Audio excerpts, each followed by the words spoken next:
Bienvenidos y bienvenidas a nuestro podcast Conversar con Simpatía, Ciencia y Reflexión para la Transformación. Aquí estamos nuevamente junto a mi amigo Alejandro Millán, mi nombre es Angélica Suil y hoy queremos conversar o darle vueltas, como diría el doctor Maturana, dar vueltas juntos sobre un tema que nos apasiona, que es sobre los modelos de liderazgo y su vinculación con la biología del conocer. ¿Qué te parece? Y todo eso en 20 minutos.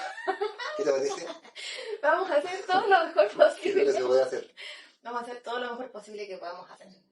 Muy bien. Estamos aquí en Santiago de Chile, ¿sí? Ya comenzando entrando a la primavera, aunque todavía no se nota mucho, pero sí, estamos entrando Pero a la de primavera. temperatura sí, está De agradable. temperatura sí, muy agradable. Así que bueno, nos lanzamos entonces inmediatamente. Oye, y Alejandro, para partir la conversación, y darles un poco de contexto, nosotros en Simpatía llevamos como 14 años trabajando en materia de liderazgo y somos bien estudiosos y partimos trabajando sobre entender modelos de liderazgo que pudiésemos aplicar y los aprendimos y los empezamos a aplicar. ¿Sí? Dentro de ellos el modelo de liderazgo transformacional, el liderazgo adaptativo, el liderazgo situacional, hoy día también el liderazgo es acción, o sea, el liderazgo compasivo. Hay como distintos modelos, nombres, que yo diría que son buenos modelos, ¿sí? Y lo que nos fuimos dando cuenta en el camino también es que estos modelos a veces tenían patrones comunes. ¿Ya? Y como fuimos siendo curiosos y curiosas, empezamos a llegar a cosas más fundamentales que comparten todos los modelos y que también se comparten con la biología. Entonces, ¿te parece que partamos conversando un poco de estos modelos, qué es lo que tienen en común?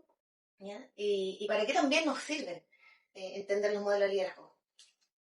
Imagina que te decía, no me parece. No, se muere todo el podcast. Importante, sí, me parece. Uh-huh.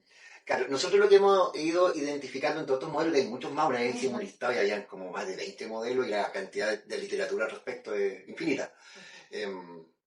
Y hemos encontrado que hay 3 aspectos que son importantes. Por ejemplo, tomemos el ejemplo del liderazgo situacional. No, el adaptativo, el liderazgo adaptativo. Que tiene como 3 pasos. Dice, mira, en el liderazgo hay 3 elementos que son importantes. Observar el entorno, que le llaman cruzar el balcón, digamos, tener una mirada en perspectiva. Interpretar lo que estoy observando y luego tomar acción con respecto a eso.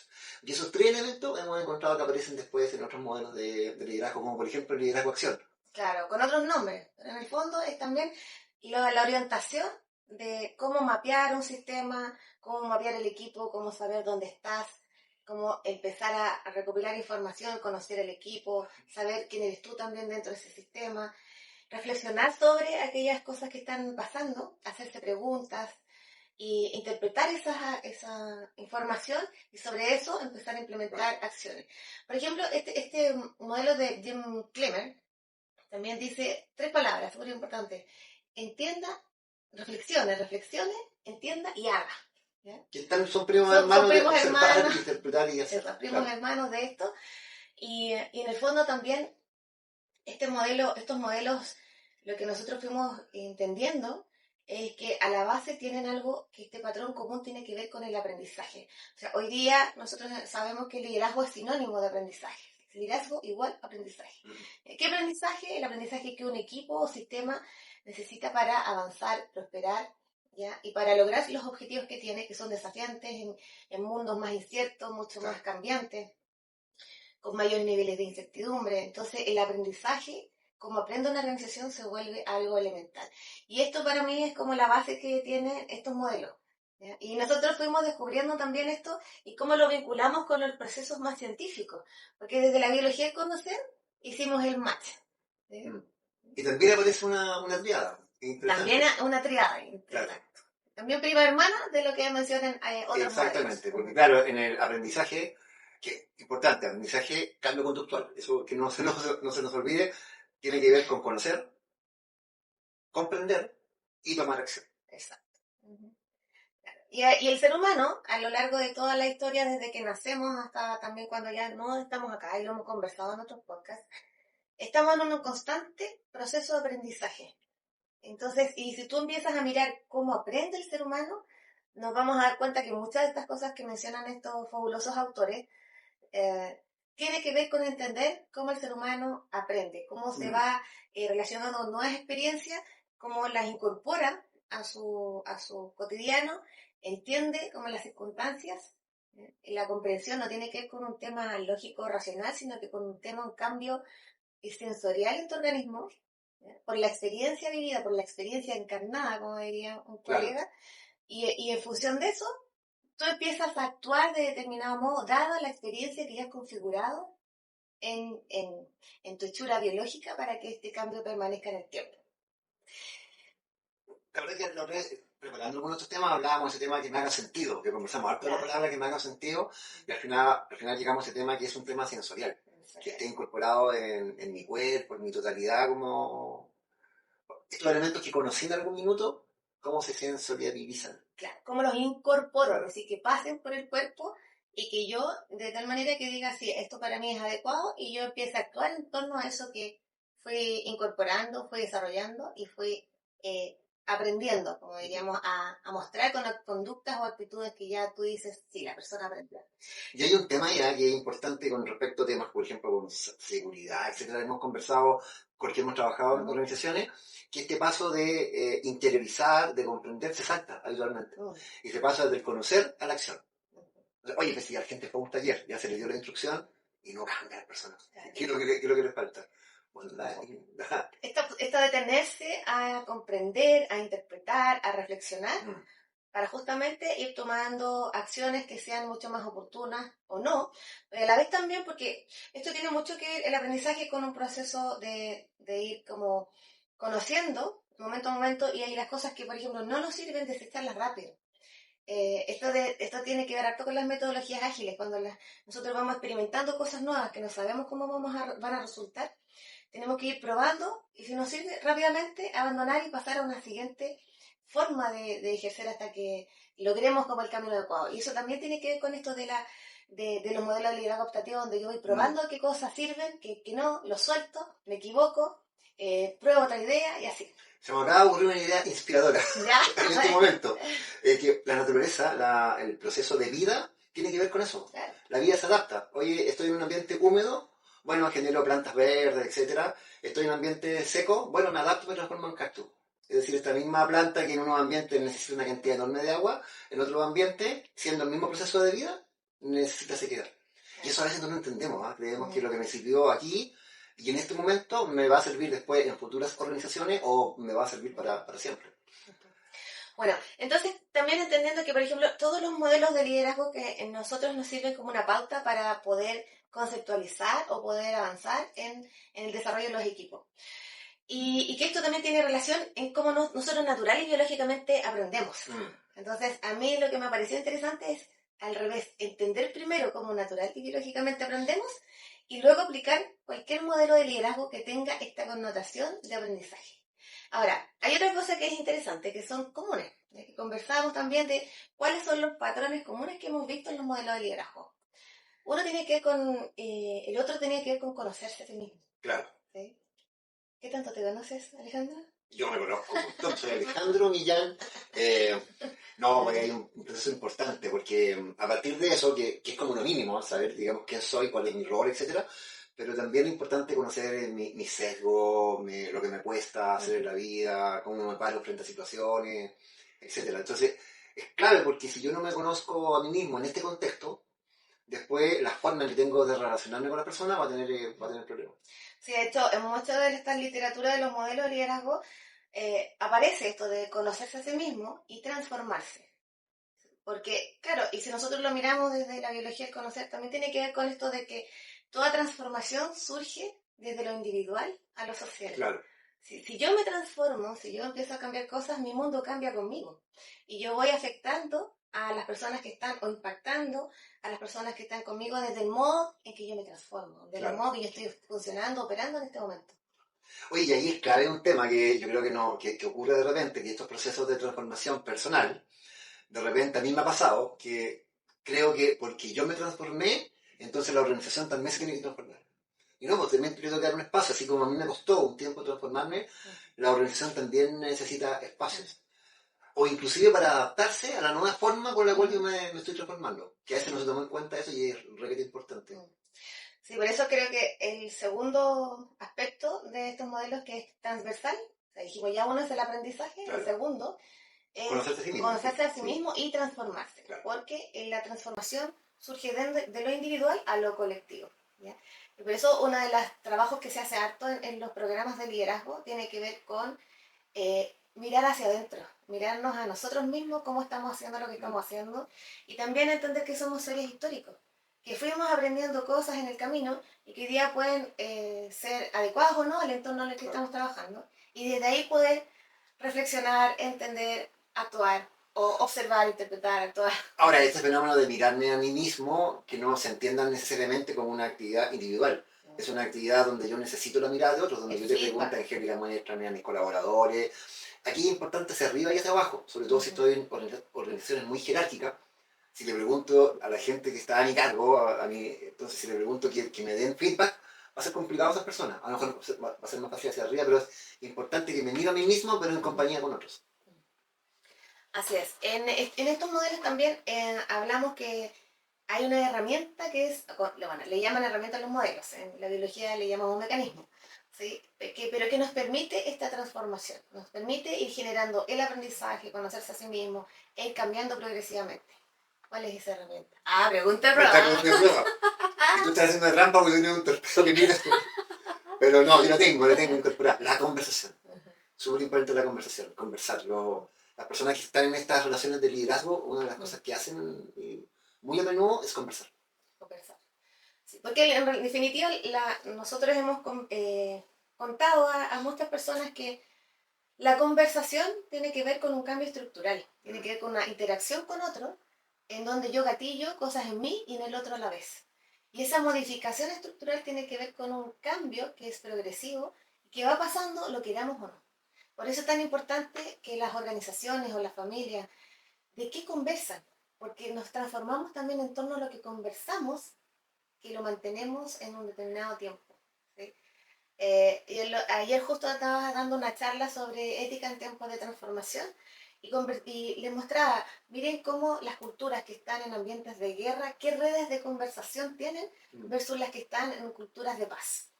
Ah, qué bueno. Siempre estamos conversando, en definitiva. Siempre y el tema es que miremos qué tipo de conversación tenemos. Y porque ese tipo de conversación es lo que genera ciertos aprendizajes bajo ciertas formas y conserva la cultura que se mantiene en el tiempo, porque hay dos elementos clave de las conversaciones. Uno es el espacio emocional desde donde se generan esas conversaciones. Y el segundo... Oh, me pillaste.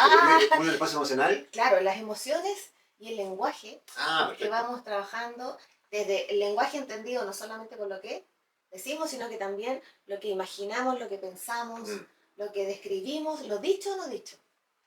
Es decir, todo el modo de vivir humano que tienen las personas, que entonces conversar no es solamente generar diálogos, ¿sí? Claro. Conversar es entender el espacio emocional que está generando todo el repertorio de conductas y que después nosotros materializamos en conversaciones, en procedimientos, en acuerdos. Claro. Yo me acuerdo un aprendizaje que tú me compartiste que me encontré muy interesante con respecto a tipos de conversación, que una vez que me contaste acerca de entro en conflicto con personas, y eso es natural, no lo puedo evitar, pero sí, al término del conflicto, incorporar la conversación, oye, ¿qué aprendimos del conflicto? Claro. Mira qué interesante, o sea, el conflicto existe, pero le agrego esta conversación. Y eso parece ser que es clave para cómo nos seguimos relacionando. Así es. Bueno, por lo menos, no sé si a mí me ha servido. No sé si a todo el mundo le pasa igual. ¿Qué cosa? Entonces, de esto de incorporar, conversar sobre el error o conversar sobre lo que hemos visto nuevo del conflicto que aparece como un aprendizaje que perdure en la relación. Y a propósito de relación, porque otro de los patrones comunes que tiene que ver con un cambio inclusive en el lenguaje, de esto de hablar, antiguamente en los modelos se hablaba mucho de el líder o la líder. Y hoy día es distinto. Y hace mucho tiempo solo el líder. Claro, y hace mucho tiempo solo el líder, nosotros ni siquiera aparecíamos. No. Sí. Y ahí otro patrón que es común en estos modelos es entender que hoy día el liderazgo es una dinámica relacional. Claro, exactamente. Entonces ya no existe en una persona, sino que es una dinámica entre personas que van interactuando, que van conversando, que van poniendo temas sobre la mesa. Ahora, esto, sacarlo del lenguaje, sacarlo de la cultura, es complejo. Usted puede probar, por ejemplo, con inteligencia artificial y preguntarle acerca del líder, dele la instrucción, de los prompts que hable del liderazgo como relación y va a insistir en hablar de líderes, porque está metido en nuestra cultura, o sea, está en todas partes. Claro, y hoy día si tenemos ya la comprensión de una mirada más sistémica, estos liderazgos se entienden como una conversación, es decir, el modo como yo me relaciono con las personas para desarrollarlas, involucrarlas, generar aprendizaje, desarrollar este concepto de accountability, que se hagan responsables y rindan cuenta respecto a lo que tienen que, por lo que tienen que responder, para cuidar la cultura en la que estamos trabajando o habitando. Y que a veces puede tener que incomodar inclusive en estas conversaciones, nos tenemos que incomodar cuando ponemos temas relevantes sobre la mesa. Entonces también se desmitifica un poco este tema de que el liderazgo tiene que ver solamente con las personas que tienen autoridad o un rol más jerárquico, sino que cualquier persona dentro del sistema puede ejercer liderazgo en la medida que va generando aprendizajes positivos para el progreso de la organización. Por ejemplo, si una empresa es de diseño, innovación y la creatividad y el desarrollo tienen que tenerlo sobre la mano, eso no se espera solamente de que las personas tengan buenas ideas sobre ciertos roles, sino que también todos pueden generar, proponer ideas y movilizar para que avance. Lo mismo en temas de seguridad.